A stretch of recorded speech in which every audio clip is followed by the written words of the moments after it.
Ladies and gentlemen, good morning, good afternoon, and good evening. Our guest today is a writer, public speaker, and the founder of Marketing Angels. Over the past 20 years, she has shown businesses in the technology and telecommunications industries how to amplify their message. And today, she's going to show you how you can help to sell. Ladies and gentlemen, would you please help us welcome to the Win Sales Now podcast, our good friend, Michelle Gamble. Welcome, Michelle. Thank you. Thanks for having me. It's always a pleasure to be here with a industry rock star.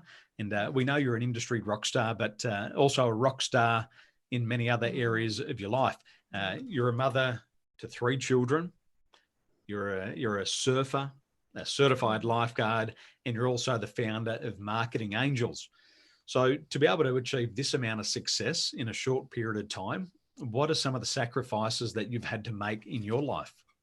I think at different times, different things have suffered a little bit. So, when I was, a bit younger and I had young children, I was really driving my business really hard. And I was working incredible hours and at that time, probably my family suffered as well as my sleep, a little bit. And then, as my children became more independent and I also saw that I wanted to spend a bit more time with them and also pursue some other things in life while I was feeling really well and healthy and young enough, like surfing and those sorts of things, then I probably didn't spend as much time in my business, leaned out a little bit and even scaled the business a little bit down so that I had more time to do those things. But that's the beauty of being in business for yourself. You make it work for you. Different times, different things have suffered. But, overall, it's to achieve what I want. We have a lot of female customers, and what we're seeing is that over the years, they have scaled their hours back because they don't like having that feeling of guilt. They don't feel they like to have that guilt when they're at work pursuing their dreams, but not raising their family. Had you ever gone through any of those feelings as you were trying to balance the business and the family? Yeah, totally. I've felt that often along the way. But what I've realised is that life is actually much longer, hopefully, than you realise. And you're often, you've got a small window of time where you're raising children. You've got another window of time when you're running hard and sort of building your career.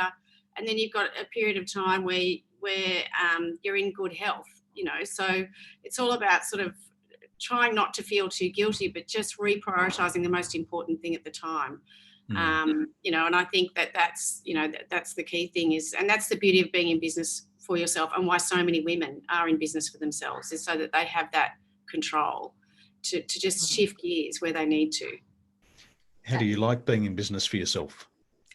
What Michelle's saying, I feel really resonate because I have that picture just flashing back, when we start a business, we try to put in that position, how we prioritize, I don't want to have that guilt of not spending time with our kids. I don't feel like I want to send them to the daycare, but what should I do? So that's what me and Daniel said, let's have our own business, so we can in charging our hands and doing what you just said. So yeah, I definitely enjoy, having my own business, be more like flexible.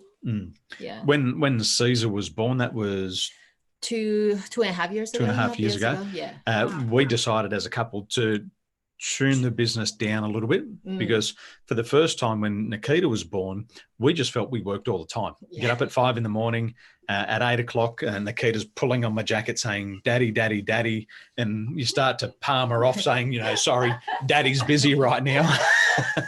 But you learn quickly what truly is important because for the males as well, you start to feel guilt because you say, "I've got so much career success, but maybe the success as a father is not there." And that window for those children is so small. It is really, it's not a huge length of time that you're raising children. So, it is one of those things and it's one of those things you don't get back.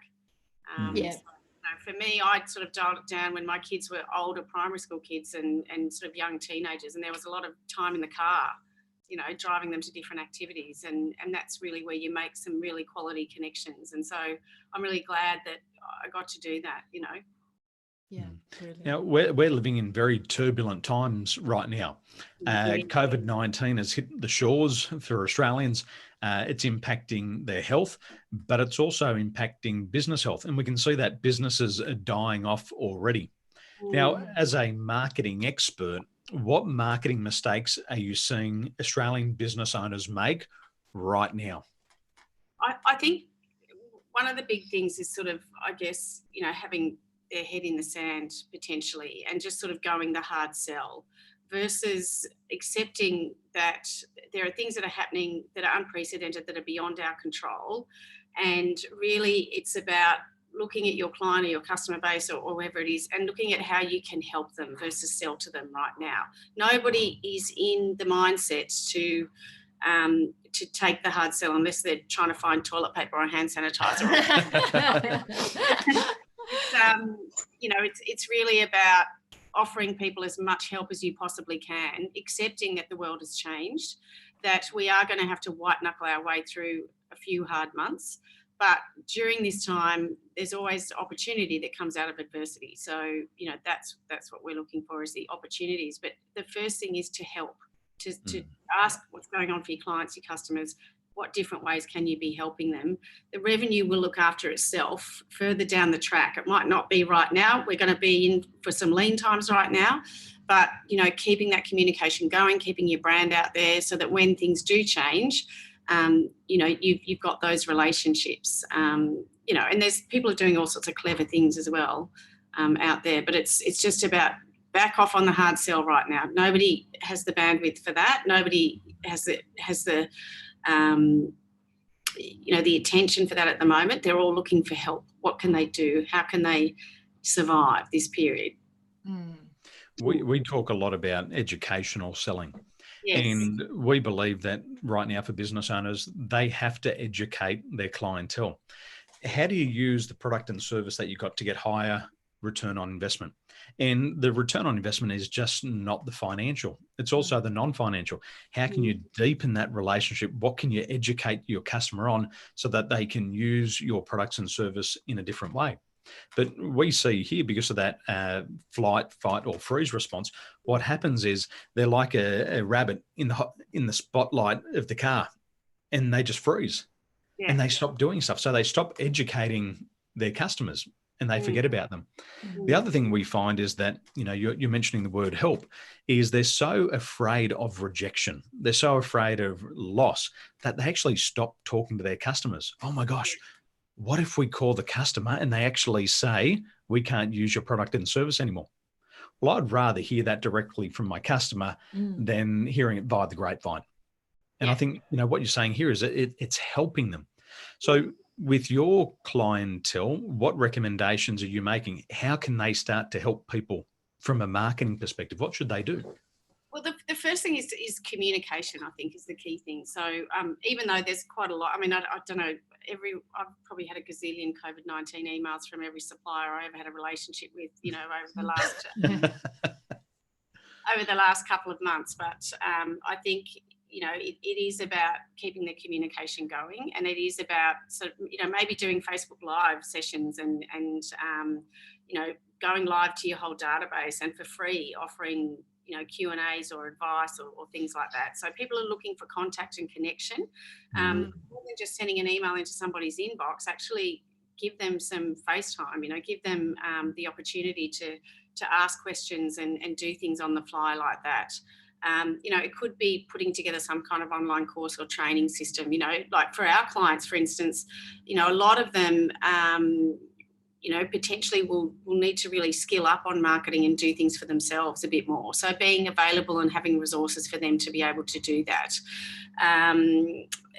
It's also just really looking for, where the opportunities are. So, I'm seeing things every day that are happening. I'm seeing a company that supplies virtual assistants out to people who are obviously going to lose clients at this point in time, but actually pivoting their service and saying, okay, well, everyone's working from home at the moment. They're offering a virtual babysitting service where you can get someone on a Zoom meeting and they'll read a story to your children for 30 minutes, or they'll find some other way to entertain them with a game or something like that. And so, these virtual babysitting services so that they can, readjust their offering and use their virtual assistants to do that. That's a great idea. Yeah, that's a great idea. Brilliant. Can we get a virtual cook as well? Yeah. A virtual cleaner? Yeah. Yeah, a virtual cleaner, yeah. Another one that I've seen is a co-working space. So everyone is working from home. Everyone's too scared to be in an environment with other people at the moment. So, co-working spaces are, people are sort of pausing their memberships and things like that in that space. But I saw another business, just this week, who's now offering work from home kits. So they will bring a desk and a standing, adjustable desk space and the right sort of chair and double screens and all those things that you have the luxury of in an office, and come and rent that to you and install it for you in your home as a temporary solution while you're working from home. And on a rental basis, then they get that annuity income that they would have had if someone was in the space. So there's all sorts of really clever things that are happening, but people are going, well, what do my clients need? What do my clients need? So these small business operators who are now having to go and work from home and do it while they've got kids, around and homeschooling, and everyone knows how difficult that is. Oh my God. Or offering, a way to distract the kids when they're not necessarily on a screen. It's still a human interaction. And the co-working guys are doing that. So it's just, you might have a period where you do lose a bit of revenue, but go to what your customers' needs are, what their problems are, have lots of conversations, find out, where the opportunities are, and then work to try and come up with a solution for them, and you will ride it out. I think people also need to have a bit of fun. We had a bit of fun last week. I went to Malaysia, came home. I thought I'd increase my immune system by taking some vitamins and some vitamin B. So I've been taking these vitamin B tablets, and for the next couple of days I got really sick. So I thought I had COVID-19. And I had this incredibly bad diarrhea. Like, it just wouldn't stop. And every time I had the diarrhea, I took more of these vitamin B pills and these other Juice Plus capsules. And I just got worse and worse in the diarrhea. And Nini said, do you think you've got COVID-19? I said, well, I'm getting a little bit worried. So I went down to the doctor's surgery downstairs. Nini called them and said, look, I think my husband might have COVID-19. Can you get a checkup? And they were really freaked out at the doctor's surgery, and they didn't want me in there. And so that was about 3 p.m. About 7 p.m, I thought I better check myself into the hospital. So I went in, had x-rays, had all the checks, and they gave me the all clear. And they said, look, we'll just give you a little bit of medication for the diarrhea. Anyway, the next day I'm talking to Nini in the kitchen, and I grabbed the vitamin B and I started to take the vitamin B. She said, what are you doing? I said, I'm taking vitamin B. She says, that's not vitamin B. I said, well, what is it? What is it? She said, they're my laxatives. That's for my constipation. So for 4 days, I've been taking 6 laxatives a day. Crazy. And I've got the worst diarrhea in the world. And then she tells me that they're laxatives, and I thought they were vitamin B. So you had a good cleanse. I had a very good cleanse. I'm feeling lighter and thinner. And I said to Nini, I said, let's share it on Facebook. Let's have a bit of a laugh. And there was about 220 comments, and people were saying, Daniel, thank you so much for sharing it. It's nice to have a laugh in such serious times. Yeah, that's it. I think we've all, we are all you should say such shitty times. Yeah, we are all in this together, and we've got a common enemy. We're all fighting the war against this common enemy around the world, and we will come out the other side more resilient, more creative, all of those things. But it's as I was saying to you before, I heard someone say the other day that the Renaissance followed the Black Plague, and I think what we will see is a Renaissance out the other side. But we've all got to come together, look after each other, keep each other smiling and laughing, and it's all about helping. That's really my number one thing at the moment. What can you do to help? And outside of that will come opportunity. To circle back around to help to sell, what are your top 3 takeaways for our followers and friends right now? What 3 things can they do to help others, and in return eventually to increase their sales? What can they do starting today?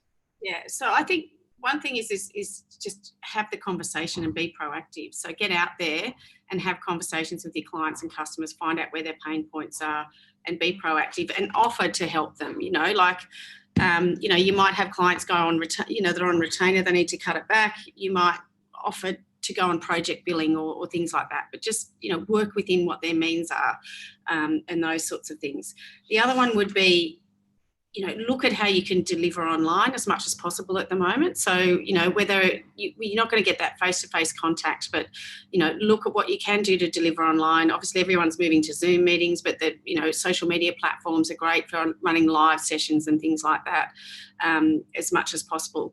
The next one would be work on building your list and your relationships over this period of time as well. So if you can offer a free downloadable resource or something like that for people to download, and you can build that into your email list, if you can run free events online for people, again, to register for and build your email list, you're going to need to sort of create these assets to use further down the track to turn into sales when opportunity arises, when you can get that new product and pivot your business in a way that it's something that they can sell. But just keep yourself out there. Like you said before, don't freeze. The worst thing you can do is doing nothing. At the moment, do the things that are within your control. Stay really active in the market. Continue to build your brand, build your relationships. And then, as we come out the other side, you will be top of mind as someone for people to go to. So they would be my top three. Excellent. 3 wonderful ideas that all business owners can implement right now. So, Michelle, for our followers and friends to learn more about you, we recommend that they go to your website, which is marketingangels.com.au, and we will put your website address in the feed below, and head over and check out what Michelle and her team of angels are doing right now. And there's plenty of information that you can take from what Michelle and her team are doing, and you can apply it to your business today. So, Michelle, thank you for joining us. Enjoy your time at home with your family, and we'll see you in the Renaissance. Yes, we'll see you in the Renaissance. Thanks very much for having me. Thanks, Michelle. Have a wonderful day. You too. Bye.